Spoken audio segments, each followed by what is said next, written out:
नमस्कार, मैं प्रिया और आप देख रहे हैं बिहार न्यूज। बिहार में 11 चरणों में होने वाले चुनाव के 7वें चरण का परिणाम जारी हो जाने के बाद 8वें चरण के चुनाव के लिए प्रचार प्रसार पूरी जोर शोर से हो रहा था। आपको बता दें कि 8वें चरण का चुनाव 24 नवंबर को होना है और उसके प्रचार प्रसार का कल यानी सोमवार को शाम 5 बजे से बंद हो गया। अंतिम दिन प्रत्याशियों ने प्रचार प्रसार में अपना पूरा दमखम लगाया, तो वहीं दूसरी तरफ राज्य निर्वाचन आयोग ने भी चुनाव को लेकर अपनी पूरी तैयारी कर ली है। आपको बता दें कि 8वें चरण के चुनाव का परिणाम 26 और 27 नवंबर को आएगा। साथ ही 8वें चरण के चुनाव में 36 जिलों के 55 प्रखंडों में चुनाव होना है। हमारी टीम रोजाना अलग अलग पंचायत क्षेत्रों से आपको रूबरू करवाती है। इसी कड़ी में आज हमारी टीम ग्राम पंचायत मुबारकपुर रघुरामपुर प्रखंड दानापुर पहुंची और वहां के वर्तमान मुखिया रिंकू देवी से मुलाकात किया। तो आइए आज आपकी मुलाकात करवाते हैं ग्राम पंचायत मुबारकपुर रघुरामपुर प्रखंड दानापुर से मुखिया रिंकू देवी से। रिंकू जी नमस्कार।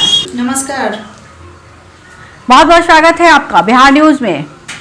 सबसे पहले रिंकू जी, चुनाव सर पर है, कितनी तैयारी है आपकी? सबसे पहले तो मैं अपना बिहार न्यूज वाले आज तक हमको पास पहुंचे, इसके लिए मैं तहे दिल से हार्दिक अभिनंदन स्वागत जी। मुबारकपुर रघुरामपुर पंचायत के तमाम ग्रामवासियों के हार्दिक दिल से स्वागत अभिनंदन, क्योंकि चुनाव सिर पर है जी। और ग्राम पंचायत में जो हमने वर्क किया है आज अपने बिहार न्यूज चैनल के माध्यम से आपके बीच पहुंचाना चाहती हूं कि हमने 5 साल में जो वर्क किया है, वार्ड नंबर 1 फरीदनपुर डिफेंस कॉलोनी, उसमें हमने करीबन 15 से 20 लाख का नली गली पीसीसी ढलाई निर्माण की हूँ। वार्ड नंबर 1 में भोजपुर डीपीएस पड़ता है, उसमें भी नली गली और पीसीसी ढलाई कार्य हुआ है। जो जर्जर रोड था उसको भी बनवाया गया है। वार्ड नंबर 2 में नल योजना हुआ 7 निश्चय के तहत और नली गली भी हुआ। वार्ड नंबर 2 में करीबन लगभग अमाउंट करीबन 25-27 लाख रुपया वहाँ भी दिया गया है। वार्ड 1 में 25 लाख वहाँ भी दिया गया है। वार्ड 3 में नली गली और नल जल मिला के वहाँ भी 23-24 लाख का योजना हुआ है। वार्ड नंबर 4 में वार्ड नंबर 4 लोदीपुर और 3 दोनों लोदीपुर में पड़ता है, वहाँ भी करीबन लगभग हमने पूरे ग्राम पंचायत में 13 गो वार्ड है, 13 वार्ड के कहीं कुछ 2-4 लाख आगे पीछे करके पूरा अमाउंट बंटवारा के साथ हमने ग्राम पंचायत के विकास के लिए नली गली और नल जल के लिए दिए हैं। इसके अलावा हमारे ग्राम पंचायत में 5 साल में 450 इंदिरा आवास और 400 हम लोग वृद्धा पेंशन बनाए हैं। समझिए, यहाँ पर मुबारकपुर रघुरामपुर पंचायत में लगभग 98% 100 में से राशन कार्ड हमने बनवाने का काम की और शौचालय हमारे यहाँ जो बनाना था उसमें 700 में 600 कुछ शौचालय बन गया, जिसमें 70-75 लोगों की बाकी रह गया है और उसमें रुकावट आ गई, जिसके कारण वो लोग के अभी तक पैसा 70-75 आदमी के नहीं मिला। नली गली के काम हमने 4 नंबर वार्ड तक बता दिया। 5 नंबर हमारे रघुरामपुर पड़ता है, उसमें भी नली गली ईंट सोलिंग मिट्टी भराई कार्य नरेगा के तहत, जो नरेगा कहते हैं, उसके तहत काम की। 7 निश्चय के तहत काम की। 6 नंबर वार्ड में पीसीसी ढलैया नली निर्माण ये भी काम किए हैं। 7 नंबर वार्ड में नली गली नल जल योजना। 8 नंबर वार्ड हमारे नूरपुर चनमाड़ी में पड़ते हैं 3 वार्ड, 6, 7, 8, तो ये तीनों टोला में हम लोग नली गली और नल जल के काम किए हैं, शौचालय का काम किए, इंदिरा आवास के काम किए, कबीर अंत्योष्टि का काम किए, कन्या विवाह का काम किए, जो भी योजना सरकार के तहत था। जी जी जी। तो रिंकू जी, आपके यहाँ 13 वार्ड बता रही हैं आप, तो 13 वार्ड में पूर्ण रूप से जल नल का कार्य हो गया है आपके यहाँ? हाँ हाँ, जल नल का कार्यभार हो गया है। कुछ कुछ कहीं कहीं टंकी का समस्या है, वो नहीं हुआ है, लेकिन वो लोग भी तत्पर हैं करने के लिए। लेकिन चुनाव सिर पर है, इसके लिए कुछ त्रुटि फुरुटी रखिए जाता है, लेकिन ऐसा कोई बात नहीं है, सब अच्छा से है जी। रिंकू जी, इस वक्त आपके क्षेत्र में लोगों के स्वास्थ्य की क्या व्यवस्था है? स्वास्थ्य केंद्र है आपके यहाँ? जी, हमारे यहाँ स्वास्थ्य केंद्र चलता है, स्वास्थ्य केंद्र है जी। हाँ, आज से नहीं, हमारे साहब जब मुखिया थे उसी समय से है। अच्छा, तो वहाँ पर इन लोगों के इलाज की समुचित व्यवस्था है? डॉक्टर रेगुलरली आते हैं? देखिए, डॉक्टर की व्यवस्था के बाद तो वहाँ हो गया बात कि वहाँ हॉस्पिटल तो नहीं है, जो छोटा मोटा केंद्र चलता है, स्वास्थ्य केंद्र, जो उसमें एनएम लोग रहती है चार्ज में, तो हम लोग के टेटमेट का सुई या जो छोटा छोटा सुविधा सरकार के द्वारा होता है वो होते रहता है समय समय पर। ये इस वक्त चुनाव में आप क्या मुद्दा लेकर के इस बार जा रही हैं रिंकू जी? मैडम जी, जीते हुए प्रत्याशी मुद्दा क्या रखेंगे जी? इन लोग दोबारा आपको चुनेंगे, आखिर किस एजेंडे के साथ लोगों के बीच आप उतर रही हैं? विश्वास के साथ, सबसे बड़ी विश्वास जी। अपना काम के साथ विश्वास जुड़ा हुआ है कि हमने वर्क किया है 5 साल में, तो जो व्यक्ति वर्क करता है समाज के लिए, तो समाज के फर्ज बनता है कि 5 साल के हम अपना मजूरी उनको सौंप दें। हमने बीज बोया है तो फसल काटने का अधिकार समाज देगा, हमारी जनता देगी। बिल्कुल। रिंकू जी, कितने वर्षों से हैं आप वहाँ पर? आपका कार्यकाल कितने वर्षों से हुआ?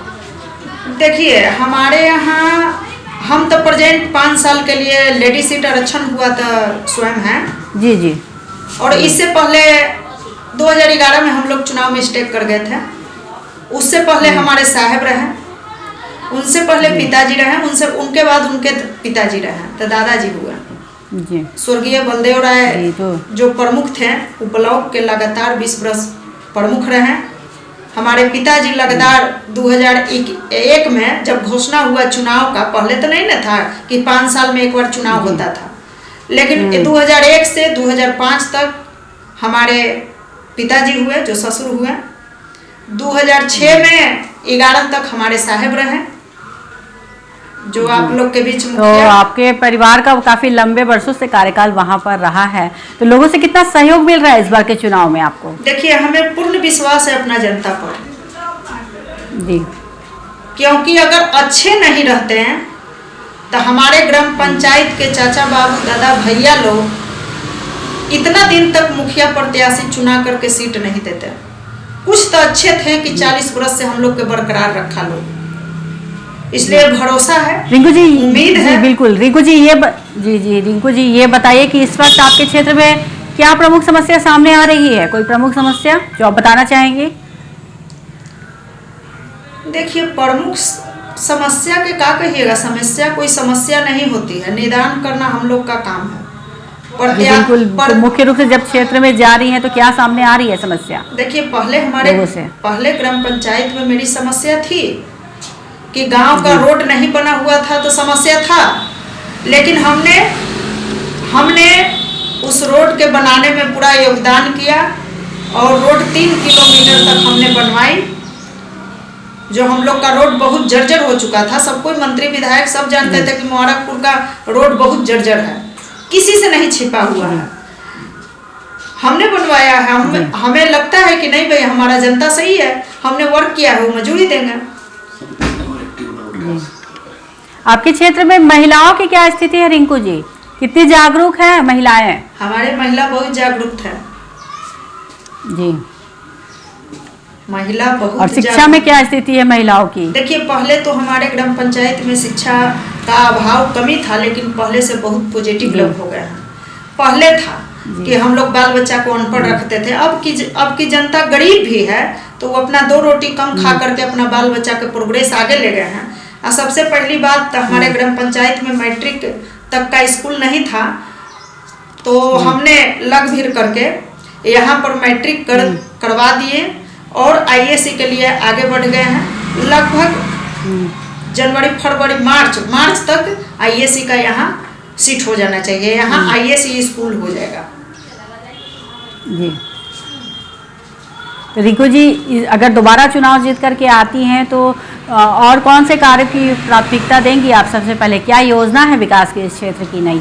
देखिए मैडम, सोच बड़ी है तो कठिन तो ज़्यादा करना पड़ेगा। बड़ी सोच के साथ कठिन मेहनत की ज़रूरत है।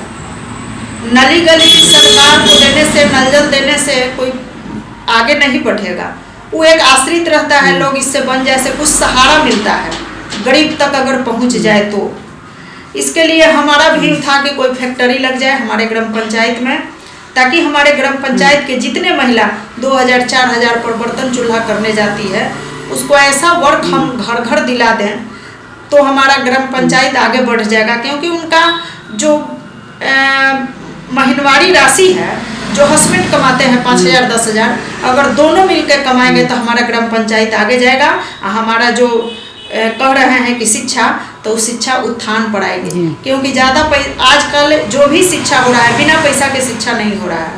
इसलिए ग्राम पंचायत में सबसे पहले महिलाओं का रोजगार जरूरी है। रोजगार दिलाने के लिए हम खड़ा उतरेंगे महिलाओं के साथ। और सरकार से और कोई मांग आप हमारे चैनल के माध्यम से करना चाहेंगे क्षेत्र के विकास के लिए? हाँ, क्षेत्र के विकास के लिए हम हमारे प्रेजेंट मुख्यमंत्री नीतीश कुमार जी हैं, जो छोटी मोटी त्रुटि उनसे भी रह गई है। अगर मेरे चैनल के माध्यम से अगर नीतीश जी हमारा आवाज़ सुनते होंगे तो मैं आग्रह कहूँगी उनसे, आग्रह पूर्वक उनसे हाथ जोड़ के विनती करूँगी कि जो भली भांति अनुदान आता है, स्कीम में जो पैसा आता है सरकार देती है मुखिया के फंड में, वो डायरेक्ट देते तो बहुत फायदा रहता, बेनिफिट रहता।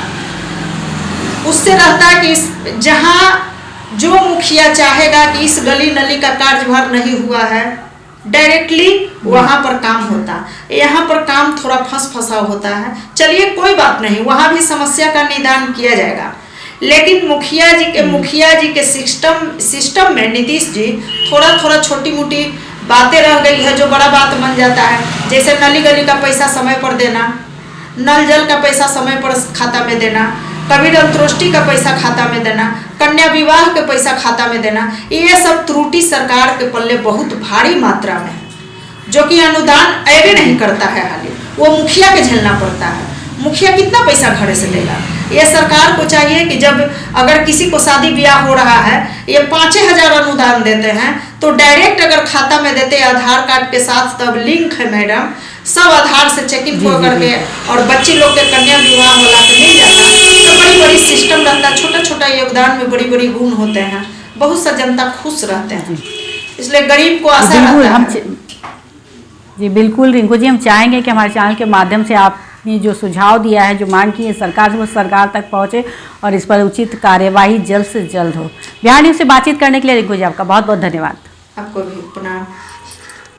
तो ये थे हमारे साथ लाइव बातचीत करने के लिए ग्राम पंचायत मुबारकपुर रघुरामपुर प्रखंड दानापुर से मुखिया रिंकू देवी, जिन्होंने बताया कि अपने 5 वर्षों के कार्यकाल के दौरान अपने क्षेत्र का पूरा विकास करने का प्रयास किया है। हालांकि उनके परिवार के लोग काफ़ी दिनों से इस क्षेत्र के जनप्रतिनिधि के तौर पर रहे हैं। साथ ही उन्होंने कहा कि अगर जनता उन्हें दोबारा चुनाव जिताती है तो इस क्षेत्र में महिलाओं के रोज़गार के लिए वो बहुत कुछ कार्य करना चाहती हैं, जिसके लिए सरकार से वो अपना समर्थन भी चाहती हैं। इस तरह की तमाम खबरों से अपडेट रहने के लिए आप देखते रहे बिहार न्यूज़।